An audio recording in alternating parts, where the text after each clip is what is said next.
this is the wisdom that was acquired by Gilgamesh. Whether this is true, this question. And I already indicated that I personally simply do not believe it. And I'm, again, so incredibly grateful to OHWB that they gave me this opportunity to talk about this and finally speak out my heart, because I have been very frustrated about this really lack of I wouldn't say understanding, because of course great literature will evoke many different interpretations, but at the very least, great literature deserves great criticism. And not the shallow kind that I often read when it is about Gilgamesh, where it is basically a kind of reading that implies, crudely said, that we have to shut up and that we simply have to accept the way the gods have established a mortal life for us. So what happens here? The story that was told by the Babylonian hero of the flood, Utnapishtim, to Gilgamesh is basically, I was praying to the gods all the time, I was a very pious man, and because of this, I survived the deluge, the flood, and I became immortal. But who will do this for you? Now this story of the flood that he tells is taken from an older composition. It is included in the epic. And people have often taken this as evidence that this is what the poet wants. But I think they don't understand what a citation is, a literary citation. If you take an older composition and you put it in your own work, it changes meaning. It changes meaning. It doesn't say the same. It adapts itself to the context, and this is how you have to read it. It might actually be cited because he wants to give us a commentary on it. So what happens after all these words about man being broken away like a reed? Gilgamesh goes back, and on his way he loses the herb of rejuvenation that in the final end was given to him as a sort of consolation. It's not immortality, but he can become young again. But even this he loses to a snake on his way back. He baths, and a snake comes and takes the herb and sheds its skin, the immortal snake. So he loses everything. But he arrives back in Uruk, and he has with him the skipper of the flood hero. And he has no important character at all in this epic, except for being the ear, of course, of Utnapishtim. Utnapishtim cannot leave his island, so this is actually Gilgamesh's answer to the Babylonian flood hero. This is his answer to all this lecturing about man has to die and that's it. And what does he say? What does he say? Only these 4 lines. He says to him, to Urshanabi, go up, Urshanabi, on the wall of Uruk and walk around, survey the foundation platform, inspect the brickwork, see if its brickwork is not kiln-fired brick, and if the 7 sages did not lay its foundations. And that is the closure of the epic. And this is, I think, fundamental, because it's a real answer, and it is a strong answer. It is not an answer of accepting the truth, the wisdom set by this immortal hero on his faraway island, but it is a fist. It is saying, I may be mortal, but I have made immortal things, and this is my answer. I keep resisting. It is anger and love and emotion, it's passion that speaks from these lines. And importantly, he takes here in his mouth the very lines that were the opening lines given to us by the poet himself. So the poet and Gilgamesh become one in these last lines. A very important lesson then. I was talking about the Middle Ages, about Ingmar Bergman. And you know, you have these beautiful cathedrals like Chartres here, with Old Testament kings, and are all so pious, so regal. And you know that in these cathedrals there is almost a pleasure in depicting death and in depicting the fragility of life. All part of a great story of the Old and the New Testament. But You know that medieval cathedrals, they were for a large part dictated by certain codes, but some minor elements were free for the artist. And in this very same north portal of the Cathedral of Chartres, you have in the column bases little creatures that are imprisoned in the stone there. And the suffering on the faces of these, what are they, frogs or whatever, is a very interesting contrast to the sort of elated version of life and death that you get in the official sculpture of this cathedral. And as I said, you know, sometimes these fairy tales that we have been talking about in Finland, in Mesopotamia, in Iceland, wherever, sometimes seem to be closer to the experience of life than official religion, official versions of such perspectives. And I think that we have an interesting parallel here. I move away from Gilgamesh, but I will come back to him. This is an illustration from the Roman d'Alexandre en prose, which is a reworking of the so-called Alexander romance. And it shows you how a snake, he really is the Egyptian king Nectanebo, sleeps with the mother of Alexander. And Alexander really is his son. This was a way for the Egyptians to connect Alexander to their ancient dynasties. And this is just one of the fabulous stories told about Alexander in this book. This book was supposedly written by a companion of Alexander, Callisthenes, but this is a lie, we know this. So ever since the author is known as Pseudo-Callisthenes. And he has written this book at some point, and from there have been reworkings of it in this tree. And as you can see, there are Greek versions, there are Serbo-Croatian versions, Slavonic, New Greek, Bulgarian, Georgian, Romanian, Russian versions of it. There are early French, early English, early Dutch versions of it. There are many German versions of it. There are Polish, Italian, Czech versions of it. And there are oriental versions of it. There are Persian, Arabic, Syriac, Ethiopic versions of it. In the end, even a Malayic version. This book was the most widespread book on earth after the Quran and the Bible. It was read everywhere in the ancient world. And it was important. It was copied again and again and again. And it was adapted to local taste again and again and again. And here is where we find the spirit of Gilgamesh among us. We'll go into this. I have to give you a few technical details. There are many different versions, as I said.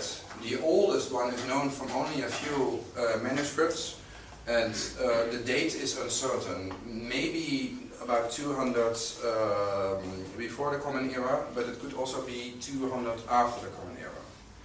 For now, that's not really important, and also its origin is not really important. We believe nowadays, at least I believe, that it has been assembled from various compositions that pre-existed. And one of them is a collection, I should say, of letters, fictitious letters from and to Alexander. And there are other parts, including longer letters about the wonders, the miracles of India, that Alexander supposedly wrote to Aristoteles. He didn't, but I mean, these compositions were made. Now, one part in this genealogy is the so-called B version, here shown, and the most important manuscript is manuscript L, which is kept in Leiden, in the university library, and it includes a special section, and it's called The Letter on the Wonders of the East, and it is directed to his mother, Olympias, and to his teacher, Aristotle. It's not in the oldest version of the Alexander Romance, but we have many reasons to believe that it is old. And there are some versions of the oldest version that have references to it. Well, you understand, this is a big mess. We are still sorting out how it really works. and I have to be brief about this. So let's just say that in this second B version, we have this letter on the wonders of the East, and we have reasons to assume that it is old, even though it is not in the oldest version of the Alexander Romans. Well, possibly inspired by these other letters, and possibly an original autonomous composition. And to make things even messier, there are two versions of this letter, and I will speak about the full version, not the abbreviated version. Okay, so it does not exist in the main European version, not initially, but then it is taken from the B version, which is this one. And it also does not exist initially in the Oriental branch of the tradition, but it is taken into it at a later date. So when you find reworkings of the Alexander Romans, Ferdowsi and Nizami have both used the Alexander Romans, you find the influence of the second B version, including the letter that I was referring to. Okay, as you may imagine, you can say quite a lot about this. Now, apart, as I said, there are reworkings of it. Nizami used it, Ferdowsi used it, but there are also, for instance, theological discussions that use material from it, and some of them are in Syriac. And two of them are very important, the so-called Syriac Alexander legend and the homily of pseudo-Jacob of Saruk. You would hardly invent that. And I mention these because they have the same content in general lines as this special letter about the wonders of India. So I want you to concentrate on this fact that within this enormous tradition of the Alexander Romance, which is not one book but many versions of the same book, within that you have one big letter, a fictitious letter, from Alexander to his mother and to Aristotle. And the story told in this letter is also found in other compositions, including this Syriac Alexander legend and this homily of pseudo-Jacob of Saruk. Alright. So what is told in it? Alexander, it starts in the historical narration of Alexander. He finds the dying Darius, Dara, and he grieves for him. He says adversary, but he didn't want him to die. And because of this, in this letter, he starts thinking about mortality. Mortality and the limits set to human life. And he decides to see the end of the world because of this. The army proceeds through a narrow gorge-like road deep into the mountains. There's darkness. They reach a strange forest with giant trees. Alexander is asked to return, but he doesn't want to because he wants to see the end of the earth, it says. They reach a sea that smells terribly. It is deadly, it's lethal to animals. There is darkness everywhere. They come at the shore of this sea, as I said, and there's an island which they cannot reach. A giant crab comes from the water and attacks the army. They kill it with much effort. In it are all kinds of pearls, and this induces Alexander to dive to the ocean floor. So he makes a crystal barrel and he lets himself be lowered into the deep, just like Gilgamesh dived for the plant of rejuvenation into the depths of the ocean. He tries 3 times and he's pushed away every time. The last time is almost fatal. A giant fish spits him out on the land, and it says that I barely survived, and I told myself never to do something impossible like this again. But of course he did, even seconds later. He proceeds through what is called the land of darkness. They arrive at a nebulous place. An old man advises Alexander to take into the darkness only the mares and leaving behind their children, their foals, so that the horses will lead them back from the darkness. And then this same old man asks, why, Alexander, do you even want to go into this land of darkness? And he says, then he reveals his real motive. He says, I want to find the fountain of life. I want to find immortality. So they reach a region where there are many springs, wells, and one of them is particularly shiny, and it smells, it has a fragrance which is beautiful. And various versions. In one version, the cook of Alexander, he washes a salted fish and the fish becomes alive again. But he doesn't tell Alexander because he's selfish, he keeps the water to himself. In another version, the cook is actually explicitly testing all these sources, all these wells, with the fish. And then he finds the one which is the real fountain of life. The fish becomes alive again. But the cook is stupid and he cannot find his way back to the army. When he has finally found the army, he cannot find the fountain of life again. So in both versions, in the last minute, Alexander misses his chance.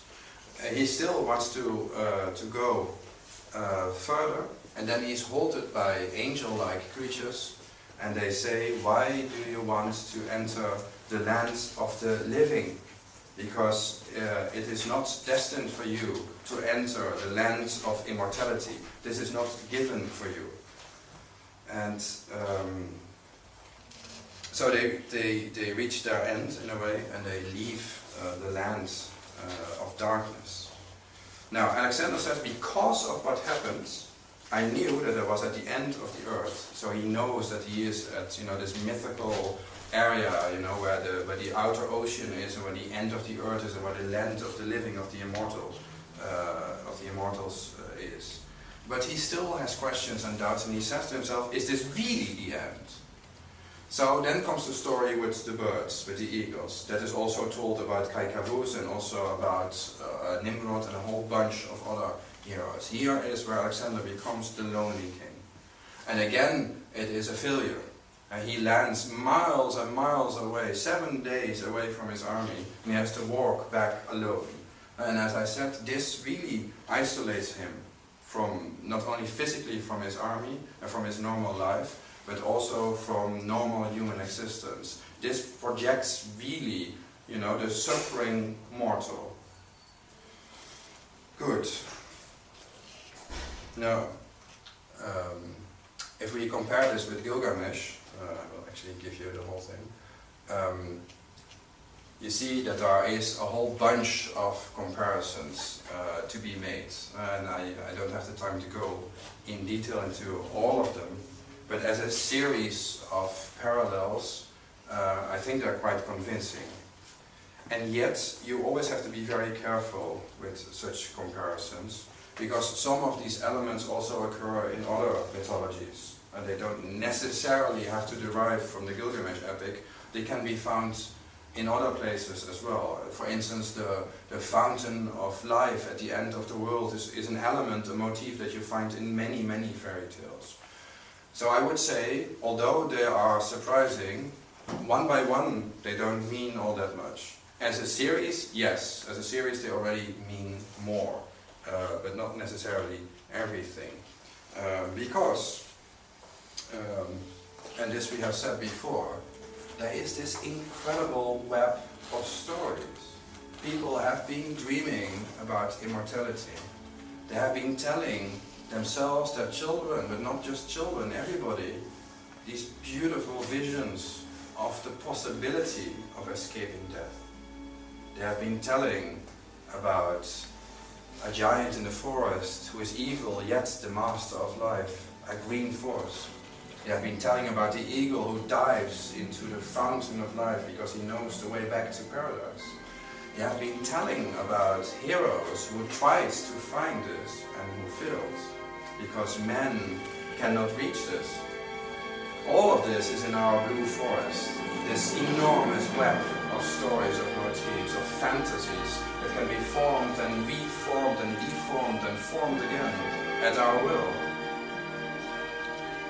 But is it a line, a secret tunnel from us back to Gilgamesh?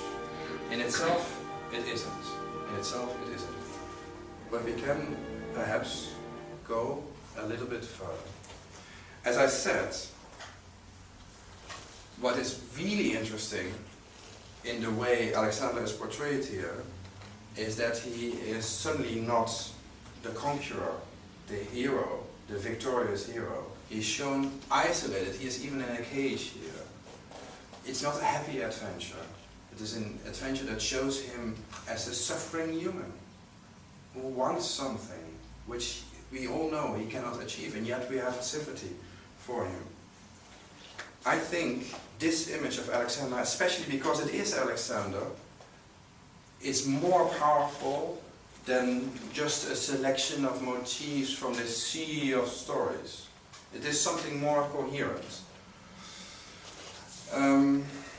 There are a few things to be said. One of them is that Alexander reaches immortality almost twice.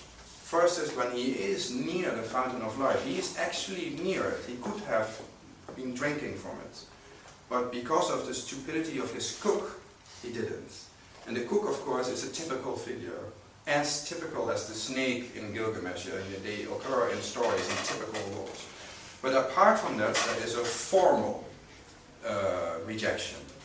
Gilgamesh is told, you're not fit for mortality, in no uncertain terms. And Alexander too is told by these angels at the end of the world, you are not fit for immortality. So you get a typical figure who makes it impossible to find immortality, and there is also a sort of theoretical rejection. So it really is essentially about wanting to find immortality, about overstepping the boundaries set to human existence, about not being satisfied, and all of this in a setting that really reminds us of Gilgamesh. So I think we are closer to Gilgamesh than we thought, but we can go a little bit further even. In yet later traditions that may have all the material, as always in the Alexander romance, he actually reaches paradise, Alexander. He reaches the gates of paradise, but they are closed. And no one opens. Only a small hatch in the door is opened. On the left you see Alexander, who gives a letter with a seal on it, you know, as a credential. And on the right you see the next scene, some strange lonely guy, he probably is God. He comes out and he hands a fabulous stone to Alexander. And this stone is lighter than dust and heavier than gold. And it is, this property of the stone is supposed to underline the vanity of human endeavor. Because it is something that we cannot explain, and God is greater and more mysterious than any of us can imagine. Now this stone that Alexander got from paradise had a life of its own in imagination. It occurs in alchemistic traditions, for instance. There are theologians have written about it. And it had, in our fantasies, it had all kinds of properties. One of them being that if you held this stone, you could not die. As long as you held it, you could not die. You would grow older, but not die. And it is this tradition that reaches, again, the Low Countries. The Low Countries are surprisingly present in all these international traditions.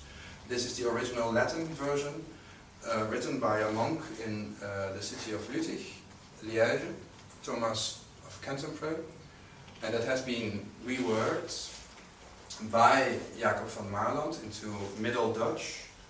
It's a kind of encyclopedia about the natural world, based on Aristotle and other classical traditions, and he has this tradition. I will read it to you in Dutch, and the English is on the right. In de Serpentenboek zo is beschreven dat Aristoteles zei dat Alexander deze droeg in een kledekin dieren genoeg, talre tijd zijn lieve na, en toen hij keerde van India, zou hij hem door zijn water dan en de baden die Uifraten. Daar deden hij van hem gemene, dat purperijn kledekin met een steen. Een serpent kwam daar gereed, dat steen uit een klede beet, en de spouwene in die rivieren. Hemelblauw, as die steens manier. So this obviously is Gilgamesh in the person of Alexander. Because Gilgamesh, on his return from the east, he baths, he puts the the plant of rejuvenation on the edge of a well. He baths, the snake comes and takes it. And this is told here of Alexander. Closer you cannot get. So this really opens for us, of course, this vision of Gilgamesh and Alexander, late as it comes to us. So, now I return to this image, this beautiful image from, I think it's from a 14th century manuscript. Who is this hero? This is the essential question. Who is this hero? And again, I urge you to think of Alexander in his time. He was more than a man in the eyes of most people. He was an example. He was a conqueror without parallel. Without parallel. And he conquered the East. Imagine what that meant in the eyes of the Greeks. Think of this, that he, out of all people, is depicted here on this lonely and fatal quest for mortality. He has been transformed from the most glorious man of his age to this lonely wanderer who seeks to escape death. And he does so in a way, in a story that has been given to us in the end by the Gilgamesh epic. Why is he so sympathetic to us? Exactly because we know he will fail, and exactly because his quest, in a way, is our quest. Why is he so dear to us? Because as Alexander, as an image of Alexander, he is a more honest image of himself. How can people really believe in a conqueror? In such a person, you can really believe. In the loneliness of this person, you can really find a mirror. What can you find in a conqueror? It is this subtle reversion of the myth of Alexander that may be the most important heritage from the Orient. The Orient without heritage, from the Orient without borders. The transformation even of Alexander into this Gilgamesh-like wanderer with all the questions about life, and also the refusal, this very essential refusal to accept the condition humaine. He is against it, he is angry, he does not want to accept. And this non-acceptance is coming in the place of this boring image of this endless conqueror.